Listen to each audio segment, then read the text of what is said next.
Okay, guys, welcome again. We're here with another video, and today we have a little twist. So stay tuned for the end. We are going to have a little surprise at the end. But today we're gonna mount a TV. We're gonna fix some Cat5 connection. Um, Man, this customer had it rough because a professional company came in, and I won't call the name, to mount a TV and burst the pipe when they were drilling into the hole.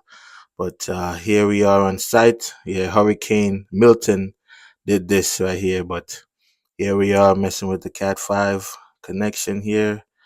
And I didn't make a full video of what we did, but I have a finished product of what we did. All right. So here's the TV on the wall looking good. And we set up the sound bar, which is a Sony sound bar. Got it sounding good, crystal clear. Union vote that You she's know, not getting. She needs the fine tune endorsements it. from two key But here unions. we are. We have a surprise for you now at Two the end. walls. Yep, that's me.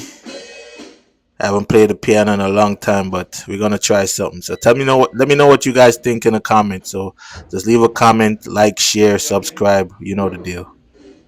All right, stay tuned. One, two, one,